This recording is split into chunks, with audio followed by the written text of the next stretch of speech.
Hello, my name is Putkonen. Thank you for joining me. Today I'm talking about delving into why things are boring.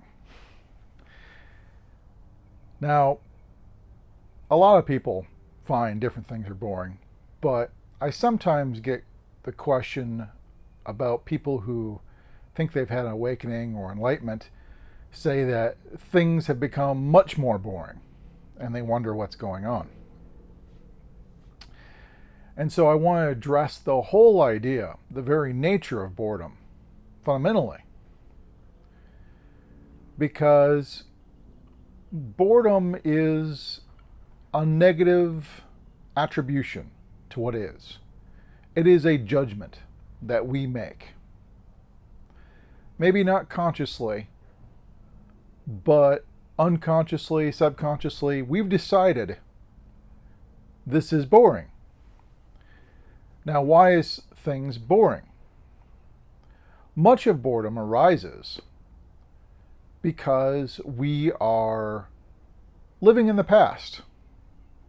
And what I mean by this is you look at a tree and you recognize it and you think of all the same trees of that kind you've ever seen in the past. And so it strikes you that I know this. I know this. I'm very familiar with it. There's nothing new here. And so it becomes boring. It's not interesting. It's a known quantity. What holds interest typically is the unknown, the new. And if it's a same old, I've seen this many times before kind of thing, a sense of boredom arises. But don't you see that all this is due to a fixation on the past? You're living in the past. You're looking at things at a superficial level. You see a tree and you think it's like every other tree you've ever seen. You see a rose, you think it's like every other rose you've ever seen. You see a cloud, you think it's like every other cloud you've ever seen. And you dismiss everything on a superficial level in this way. All the more after potential spiritual experiences and glimpses that may occur, where, some of the truth is glimpsed, this sameness may hit you all the harder as boredom. But I don't think this is really, truly what happens with awakening. So when somebody asks me about this, well, why is it after that I awakened, everything's boring? For me, that's an immediate red flag that what they experienced was not awakening at all, but a spiritual experience or glimpse that they're confusing for awakening. Because upon awakening or enlightenment, I feel that after awakening or enlightenment, it's an impossibility to be bored. Now, why is this? Because part of awakening and enlightenment is a becoming free of the past. You're no longer living in the past, referring to the past as you have been all along. Also, our perception as we look upon things, mainly due to the silence of mind and lack of mental chatter, we're able to look at things and look at things more deeply with curiosity. And so after awakening enlightenment, you may look at a rose and not only find it very beautiful, but also unique, unlike any rose you've ever seen before. And in this newness, in this uniqueness of experience, looking for what makes this special. A simple rose is no longer a simple rose, something that you've seen a million times before. No, this is a new thing, and how could you be bored with that?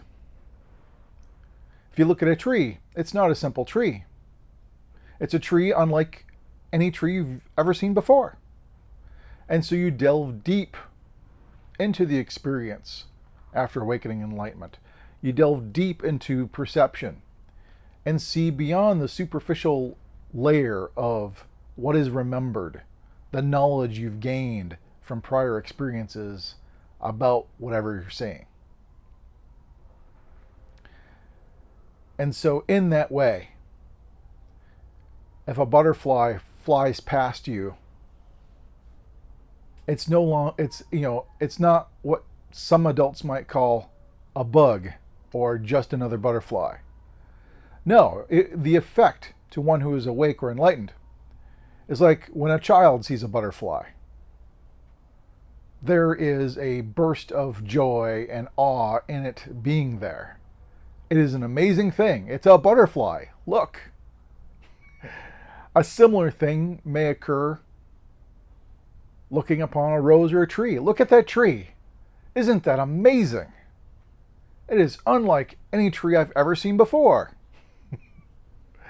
Can't you see how this is a different way of looking at things? And this different way of looking at things doesn't leave room to be bored. Because you're not trapped by your knowledge and past and just thinking upon that instead of really being with the thing that is in the now, this very new thing you've never seen before. It is different living in that way. Not that it's constant surprise and wonder or awe, but I would say wonder and awe arises far more frequently. If I look at something, a lot of times, in the back of my head somewhere, there is the intent. What makes this tree that I'm looking at unlike any tree I've ever seen before? As a way to encourage the perception to dive deeper, to notice more. Because the simplest of things are still amazing. Many people, like I said, find things boring, and after a spiritual experience or glimpse, which they may or may not confuse as awakening, will suddenly find things very boring. You tell these people about, say, Eckhart Tolle. After his awakening, he spent years sitting on a park bench. Imagine every day, all day, just sitting on a park bench.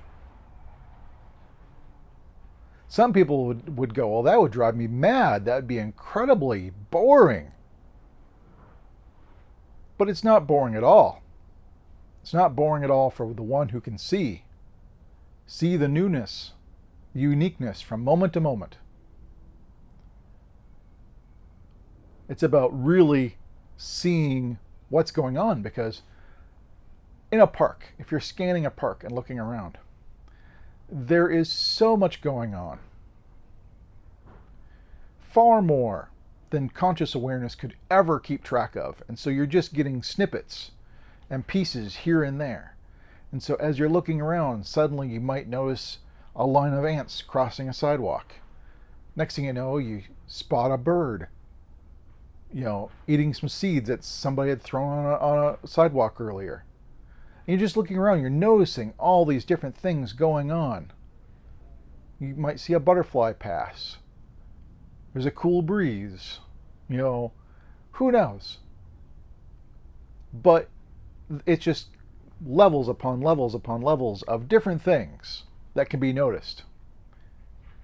If you really dive into the details, into the minutia of the experience.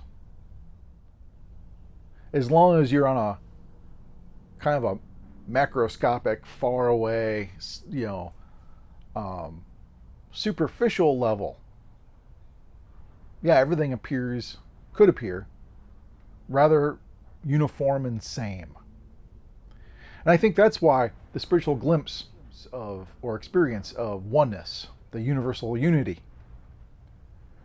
And so when that happens, there may be a profound feeling of sameness as you look around. Everything is the same. Everything's the same. And for a mind that is still stuck on the past, is still not awake and enlightened. It's still stuck on the past, still, unable to see what is going on. Yes, everything is one, everything is the same. But that does not preclude change, does not preclude variety. You may see a person and you may see a tree, and you could feel and notice, yes, they are one, they are the same. But at the same time, you're still seeing a person and a tree, and there is variation. There is things to notice that make the forms unique.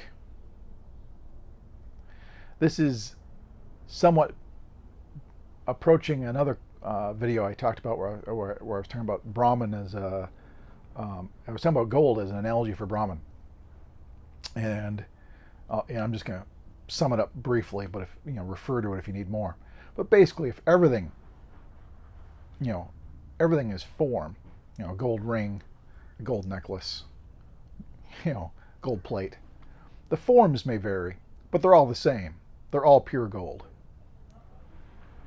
And so when you look upon things, you see the sameness. Gold, gold, or better yet, Brahman, Brahman.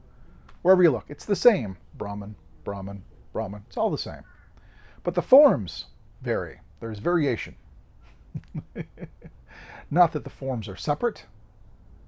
Not that they are entities of their own. But, they are, it's like ice cubes. Ice is just another form of water. It's water floating in water. That's what an ice cube floating in water is. It's just water floating in water. The forms vary, but it's the exact same thing in both cases. And so as you look, person, tree, it's the same thing. Brahman, Brahman, but the forms vary. And they're floating in Brahman. So there's no separation. Brahman is everywhere. Unified, undivided.